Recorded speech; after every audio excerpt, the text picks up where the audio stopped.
नमस्कार, जय हिंद। मैं धीरज कुमार द विद्या जी चैनल में आपका स्वागत है। मैं फिर से आ गया हूं आपके बीच लेकर एनसीईआरटी का एमसीक्यू सीरीज। आइए, स्वागत है। एनसीईआरटी 12th की भारत, लोग और अर्थव्यवस्था चैप्टर 2 प्रवास पढ़ना है, उसी का एमसीक्यू सीरीज है। ठीक है, आइए चलते। पहला क्वेश्चन आपके सामने है, उपनिवेशक काल में, ये उपनिवेशक काल में यहां पर करेंगे। उपनिवेशक काल में अंग्रेजों द्वारा रोपण कृषि में काम करने के लिए दूसरे देशों में, थोड़ा सा दिक्कत है यहां पर, ये चीज का देख लीजिएगा। उपनिवेशक काल में अंग्रेजों द्वारा रोपण कृषि में काम करने के लिए देशों में भारत के किस राज्य से मजदूर भेजे जाते थे, है ना। यानी क्वेश्चन बोला जा रहा है, उपनिवेशक काल में अंग्रेजों द्वारा रोपण कृषि में काम करने के लिए दूसरे देशों में भारत के किस राज्य से मजदूर भेजे जाते थे, या भेजे जाते थे या हैं, है ना। भेजे जाते थे करेंगे, यहां पर मिस्टेक प्रिंट है, यहां पर ये किया हुआ टाइपिंग आइएगा। ऑप्शन आपका है उत्तर प्रदेश, बिहार, ए और बी दोनों, डी में इनमें से कोई नहीं। इसका जवाब उत्तर प्रदेश, बिहार, ए और बी दोनों, इनमें से कोई नहीं। देखा जाए इसका सही जवाब होगा आपका सी, वो होगा आपका उत्तर प्रदेश और बिहार दोनों। समझिएगा, उपनिवेश काल की बात किया जा रहा है, जब भारत गुलाम था तब की बात की जा रही है। जब भारत गुलाम था ना, तब की बात किया जा रहा है कि उस समय रोपण कृषि करने के लिए भारत के लोगों को किस राज्य से, तो ये तो पता चल गया कि उत्तर प्रदेश और बिहार से भेजे जाते थे। तो रोपण कृषि करने के लिए चाहे अंग्रेज आया हो, फ्रांसीसी आया हो, डच आया हो, ये सभी लोग भारतीयों से रोपण कृषि कार्य करवाए हैं लोग, है ना। अपनी अर्थव्यवस्था को मजबूत करने के लिए भारत के मजदूरों का वो लोग प्रयोग किए। आज भी वही हाल है हमारा बिहार में और उत्तर प्रदेश में आपका, है ना। उत्तर प्रदेश का भी वही हाल, बिहार में वही हाल। आज भी मजदूर के रूप में सप्लाई हो रहे हैं अलग अलग राज्यों में, है ना। इसका सही जवाब है ए और बी दोनों। अब थोड़ा सा और एक चीज जानकारी ले लें, ये जो उत्तर प्रदेश और ये बिहार से जो जाते थे मजदूर, अब ये क्वेश्चन आता है, बनता है कि कहां जाते थे। तो ये जाते थे आपका, देखा जाए तो कैरिबियन जो है ना देश, कैरिबियन देश में भेजा जाता था, है ना। कैरिबियन देश आपका, कैरिबियन सागर, आप उत्तरी अमेरिका और दक्षिण अमेरिका के बीच में देखिएगा, वहां द्वीपीय देश है। तो कैरिबियन देश के पास भेजा जाता था, मॉरिशस के पास भेजा जाता था, है कि नहीं। किन लोग को? ये उत्तर प्रदेश और बिहार से लोगों को। ठीक है, अगले क्वेश्चन। दूसरा क्वेश्चन है, पुर्तगालियों द्वारा गोवा और दमन द्वीप से मजदूरों को रोपण कृषि के लिए किस देश में भेजा जाता था। क्वेश्चन फिर से समझ लें, पुर्तगालियों द्वारा, क्योंकि भारत में पुर्तगाली लोग भी आए, तो पुर्तगालियों द्वारा गोवा और दमन द्वीप से मजदूरों को रोपण कृषि के लिए किस देश में भेजा जाता था। क्वेश्चन आपका ये होता है। ऑप्शन है अंगोला, मोजाम्बिक, ए और बी दोनों, इनमें से कोई नहीं। सामने आपका 4 ऑप्शन, इसमें से आपका चुनना है। तो इसका सही जवाब देखा जाए तो वो हो जाएगा सी हो जाएगा, यानी ए और बी दोनों इसमें होंगे, अंगोला और मोजाम्बिक। यानी जब भारत में पुर्तगालियों का आगमन हुआ था, समझे कि नहीं, पुर्तगाली लोग आए थे भारत में कब, पहले तो क्वेश्चन एक यहीं पर बन गया। तो भारत में पुर्तगालियों की आगमन हुई थी 1498 ईस्वी में। कहां हुई थी भाई? तो ये आपका केरल है, केरल के कालीकट के पास, है ना। कब आए थे? 1498 ईस्वी में आए थे। कौन आया सबसे पहले? तो वास्को डिगामा आया, है ना। कब आया? 1498 में। कहाँ आया? केरल के कालीकट पर आया था। चलिए, जब ये पुर्तगाली लोग आ गए तब क्या हुआ, ये यहां से भारत से उठा करके मजदूरों को सप्लाई किया। कहाँ किया? अंगोला में और मोजाम्बिक में। अब यहाँ पे एक समझने वाली बात आती है कि अंगोला कहाँ और मोजाम्बिक कहाँ। तो ये अंगोला और मोजाम्बिक जो है ये आपका अफ्रीका महादेश में पड़ता है ना। ये दोनों देश जो है अंगोला और मोजाम्बिक कहाँ है? ये अफ्रीका महादेश में है। अंगोला की राजधानी लुआंडा, याद रखेंगे एक चीज और, अंगोला की राजधानी लुआंडा और मोजाम्बिक की राजधानी होती है मापुतो। माँ और बेटे दोनों याद रखिएगा, मापुतो, माँ और बेटे। मोजाम्बिक की राजधानी मापुतो और अंगोला की राजधानी लुआंडा। ठीक है, चलिए आगे हम आते हैं। तीसरा क्वेश्चन है, कह रहा है उत्तर प्रदेश और बिहार से सबसे अधिक कौन राज्य प्रवासियों को आकर्षित करता है? क्वेश्चन है उत्तर प्रदेश और बिहार से सबसे अधिक कौन राज्य, यानी उत्तर प्रदेश और बिहार से भारत के कौन राज्य सबसे ज्यादा प्रवासियों को आकर्षित करता है, अपनी ओर अट्रैक्ट करता है? इसमें ऑप्शन आपका है ए में महाराष्ट्र, बी में दिल्ली, सी में गुजरात, डी में हरियाणा। लगाएं इस पर सही आंसर आप, है नहीं? इसका सही आंसर होना चाहिए नहीं है, वो है आपका महाराष्ट्र। क्योंकि महाराष्ट्र जो है उत्तर प्रदेश और बिहार से सबसे ज्यादा लोगों को आकर्षित करता है। प्रवासियों मतलब जो उत्तर प्रदेश और बिहार से जो चल करके गए, जो एक जगह से दूसरे जगह जो जाते हैं, ए स्थान है और एक बी स्थान है। तो ए स्थान से जो बी स्थान पर गया वो क्या कहलाएगा? जाने की क्रिया प्रवास कहलाएगा। तो ये उत्तर प्रदेश और बिहार से चल करके कहाँ जाते हैं सबसे ज्यादा लोग? महाराष्ट्र में जाते हैं, है ना। तो ये महाराष्ट्र इसका सही आंसर होगा, है ना। महाराष्ट्र में क्यों जाते हैं भाई? देखिए, महाराष्ट्र देखा जाए तो भारत में एक फैशन वाला राज्य कहलाता है, जो कि मुंबई वही है आपका, महाराष्ट्र की कैपिटल है। तो फैशन की नगरी, वहां लोग जाते हैं कुछ फैशन को लेकर के भी, कुछ काम करने को लेकर के भी, है ना।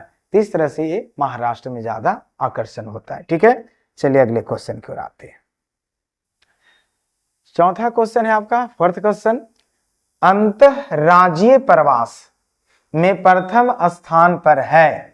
अंतरराज्यीय प्रवास यानी वह राज्य जो दूसरे राज्य से नहीं, बल्कि वो राज्य के अपने ही राज्य के लोग जो प्रवास करते हैं एक जगह से दूसरे जगह, उसमें प्रथम स्थान किसका है? नई दिल्ली का, चंडीगढ़ का, मुंबई का, बेंगलुरु का, है नहीं? वो कौन सा है भाई? अंतरराज्यीय प्रवास में वह स्थान कौन है? किस राज्य का जो है अंतरराज्यीय प्रवास अधिक होता है? ऑप्शन नई दिल्ली, चंडीगढ़, मुंबई, बेंगलुरु, यह स्थान का नाम बताना है। इसका सही जवाब जाएगा मुंबई। देखिए थोड़ा समझिएगा इस चीज को। ये आपका मान लिया जाए क्या है? ये महाराष्ट्र है। ये पूरा का पूरा क्या है आपका? ये महाराष्ट्र होता है। ठीक है, ये महाराष्ट्र राज्य है। यहां पर आपका क्या है? ये मुंबई है। तो यही बात कहा जा रहा है कि अंतरराज्यीय प्रवास, अंतरराज्यीय मतलब राज्य के अंदर वह कौन सा स्थान है, यानी किस राज्य में वह कौन सा स्थान है जो सबसे ज्यादा प्रवास करते हैं? तो वो मुंबई है। तो महाराष्ट्र का ये मान लीजिए कि ग्रामीण क्षेत्र है, तो महाराष्ट्र के ग्रामीण क्षेत्र से लोगों की प्रवास ज्यादा हो रही है। क्योंकि महाराष्ट्र से कहाँ जा रहे हैं लोग? मुंबई में जा रहे हैं। एक राज्य में ही ना हो रही है प्रवास, मुंबई महाराष्ट्र में ही ना है। तो इसलिए इसको अंतरराज्यीय प्रवास कहा गया। अंतरराज्यीय प्रवास कहेंगे किसे? तो एक राज्य के अंदर में ही किसी स्थान पर हम प्रवास करेंगे, वह प्रवास करने की तरीका, प्रक्रिया क्या कहलाएगा? अंतरराज्यीय प्रवास कहलाएगा। बात क्लियर है? चलिए आते हैं नेक्स्ट, तथ्य टाइप के सब क्वेश्चन है, आइएगा। पांचवा क्वेश्चन, कर प्रतिकर्ष कारक कहां पर लागू होता है? यानी प्रतिकर्ष कारक कहां पर लागू होगा? अब पहले तो ये जान जाए कि प्रतिकर्ष कारक है क्या। ताकि आपका कॉन्सेप्ट बन जाए। प्रतिकर्ष कारक है क्या? एक प्रतिकर्ष कारक होता है, एक अपकर्ष कारक होता है। अपकर्ष कारक, तो प्रतिकर्ष कारक जो होते हैं, समझिएगा, कि पहले समझ लीजिए, ए एक और यहां पर एक स्थल, दो स्थल, ए नामक स्थल, बी नामक स्थल, ठीक है। ए नामक स्थल से बी नामक स्थल की ओर गए, ए जाने की क्रिया क्या कहलाया? प्रवास कहलाया। ए स्थल से बी पर गए, ए के पास से यानी ए जगह से बी पर क्यों गए? इसलिए गए कि ए के जगह पर, ए स्थान पर, यहां पर हमें जो चाहिए था वो व्यवस्था नहीं मिली। शायद बेरोजगारी होगी, पानी की समस्या होगी, भोजन की समस्या होगी, सुरक्षा की समस्या होगी, व्यापार की समस्या होगी, है ना। ये सब कारण हो सकते हैं, बहुत सा कारण हो सकता है। तो ये यहां कमी हुआ, तो ये कमी के कारण ये चला गया कहां? बी स्थान पर। तो ये जो कमी जो है ना, ये आपका कहलाया उद्गम स्थल। और यही उद्गम स्थल पर क्या होता है? क्या होता है? आपका प्रतिकर्ष कारक काम करता है, और ये कहलाता है गंतव्य स्थल। ये क्या कहलाता है? गंतव्य स्थल। और गंतव्य स्थल पर जो काम करता है वो अपकर्ष कारक, यहां पर अपकर्ष कारक काम करेगा, और ये जो उद्गम स्थल है यहां पर क्या काम करेगा? प्रतिकर्ष कारक काम करेगा। यानी यहां पर प्रतिकर्ष, अब इसमें लगाइए, क्या है आपका? उद्गम क्षेत्र में, गंतव्य क्षेत्र में, ए और बी दोनों, या इनमें से कोई नहीं। सही आंसर जाएगा ए, उद्गम क्षेत्र में। बात क्लियर हो गई होगी। चलिए आते हैं क्वेश्चन नंबर 6 है आपका, पर निम्न में से कौन प्रतिकर्ष कारक नहीं है? प्रतिकर्ष कारक मतलब जो चीज की कमी होती है वहां पर, उद्गम क्षेत्र में होती है, वहां पर लगते हैं आपका। तो प्रतिकर्ष कारक नहीं है, क्या चीज है भाई? किसके कारण हम प्रतिकर्ष करते हैं? ये क्वेश्चन पूछा जा रहा है। इनमें से कौन सा कारण है कि जिसके द्वारा हम प्रतिकर्ष नहीं करते, है ना? प्रतिकर्ष कारक नहीं है, यहां पर पूछा जा रहा है। पहला है भूकंप, युद्ध, बेरोजगारी, नियमित काम। ये चार ऑप्शन में भूकंप, युद्ध, बेरोजगारी है, ये तो प्रतिकर्ष कारक हो गया। ये क्या हो गया? प्रतिकर्ष कारक हो गया। मतलब ये सब कारण हैं जिसके वजह से व्यक्ति एक स्थान छोड़ के दूसरे स्थान पर जाता है, तो ये तो छोड़ने वाली कारक हो गई। लेकिन यहाँ पूछा क्या जा रहा? प्रतिकर्ष कारक नहीं है, यानी नहीं है मतलब नियमित काम। अब बताइएगा, जब आपको नियमित काम मिलेगा, आप जहां पर रह रहे हैं आपको वहीं पर काम मिलेगा, तो आप उस जगह को छोड़कर जाना चाहेंगे? नहीं जाना चाहेंगे। सही आंसर जाएगा डी, नियमित काम। ये प्रतिकर्ष कारक में शामिल नहीं है आपका, ठीक है। चलिए नेक्स्ट आइएगा, क्वेश्चन नंबर 7। कहा जा रहा है भारत में कितने प्रतिशत महिलाएं मायके से ससुराल जाती हैं? लीजिए आ गया जवाब, दीजिए आप, है ना, महिलाओं की बात आ गई। भारत में कितने प्रतिशत महिलाएं मायके से ससुराल नहीं जाती है ना? मायके से ससुराल नहीं, मतलब मायके से ससुराल जाती हैं, कितने प्रतिशत? यहां ऑप्शन में है 50%, 55%, 60%, 65%। आपका 4 ऑप्शन है यहां पर। सही जवाब क्या होगी ये देख लें, 50, 55, 60, 65। इसका सही जवाब होगा 65%। यानी 65% महिलाएं जो हैं ससुराल जाती हैं, बाकी के लोग ना जाती होंगी, रह जाती होंगी, जिसको कहते हैं अपने ससुराल में रह जाना, यानी दूल्हा अपने ससुराल में रह जाएगा, यानी दुल्हन जो है अपने मायके में रह जाएगी आपकी, है ना।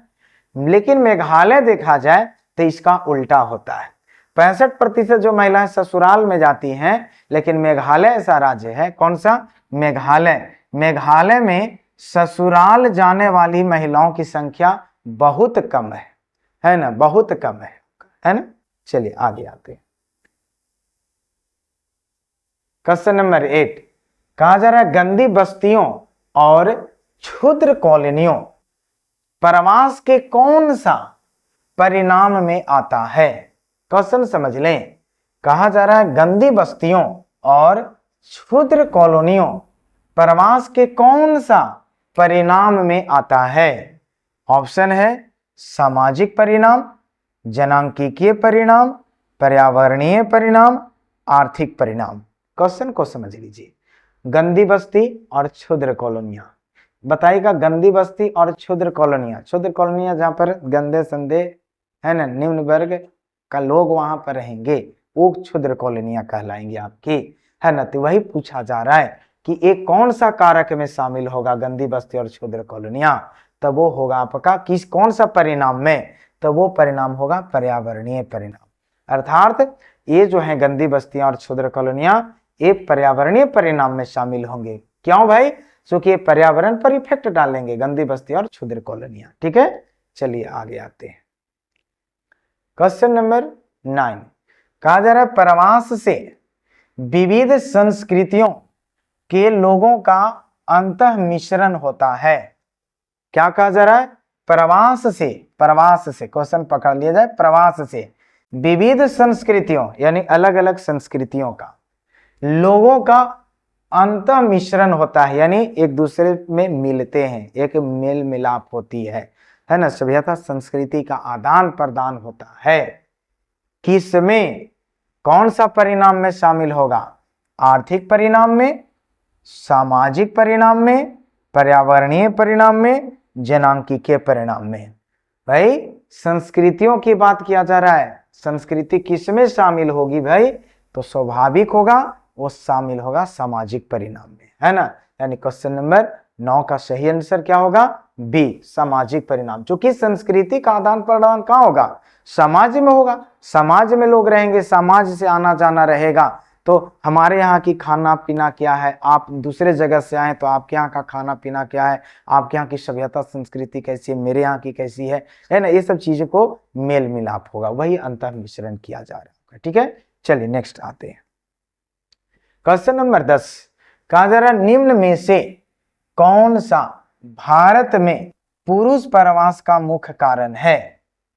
यानी भारत में कहा जा रहा है पुरुष प्रवास का मुख्य कारण क्या है, यानी भारत में जो पुरुष लोग हैं जो अपने घर दरवाजा छोड़ करके, घर द्वार जिसको बोलते हैं, छोड़ करके जो प्रवास करते हैं वो क्यों करते हैं भाई, उसका कारण क्या है, शिक्षा है, व्यवसाय है, विवाह है, काम और रोजगार, ये दोनों है। कौन होगा इसमें, आप लगा दें इसका सही जवाब, शिक्षा, व्यवसाय, विवाह, काम और रोजगार। इसका सही जवाब हो गया आपका डी, काम और रोजगार। बताइएगा पुरुष जो लोग होगा ये अपना काम रोजगार के लिए तो घर दरवाजे छोड़ते हैं, घर द्वार छोड़ करके बाहर चला जाता है कि नहीं, तो घर दरवाजा छोड़ने के लिए मजबूर होते हैं, किसके कारण, काम के लिए, रोजगार के लिए। भाई जब नहीं कमाएगा तो खिलाएगा कहां से, घर परिवार चलाएगा कहां से, इसलिए ये पुरुष लोग प्रवास करते हैं, उसका कारण ही बनता है। ठीक है, अगला क्वेश्चन 11 भारत में प्रवास की निम्नलिखित धाराओं में से कौन सी एक धारा पुरुष प्रधान है। क्वेश्चन यहां पर आ गया, भारत में प्रवास की निम्नलिखित धाराओं में से, मतलब इनमें से कौन सी एक धारा पुरुष प्रधान है, यानी पुरुषों के लिए है, पुरुष प्रधान है। कौन सा है भाई इसमें, ग्रामीण से ग्रामीण, ग्रामीण से नगरीय, नगरीय से ग्रामीण और नगरीय से नगरीय, है ना। बताइए सही जवाब दीजिए। इसका सही जवाब होगा वो होगा ऑप्शन बी, ये होगा ग्रामीण से नगरीय। समझिएगा क्वेश्चन क्या कह रहा है, ये पुरुष की बात किया जा रहा है कि पुरुष कहां से कहां प्रवास करेंगे, तो ये पुरुष गांव से नगर की ओर प्रवास करेंगे।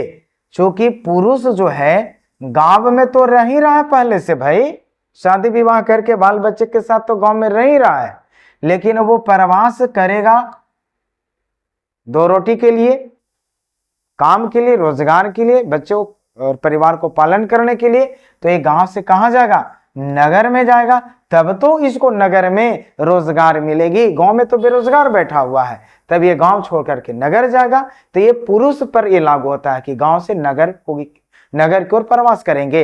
लेकिन अगर भाई महिलाओं की अगर बात कर दिया जाए तो याद रखिएगा, अगर इसी में से अगर हम आपको बात पूछें कि बताइएगा कि पुरुष की जगह पर खाली महिला कर दे, यहाँ पुरुष की जगह पर यहाँ महिला कर दिया जाए, कि महिला के लिए कौन सा प्रावधान होगा, कि भारत में प्रवास की निम्नलिखित धाराओं में से कौन सी एक धारा पुरुष न होकर के महिला प्रधान है, यानी महिला कहां से कहां ज्यादा प्रवास करेंगे। अब इसी में से चुन लेना है, वो है आपका आंसर इसमें आपका ग्रामीण से ग्रामीण।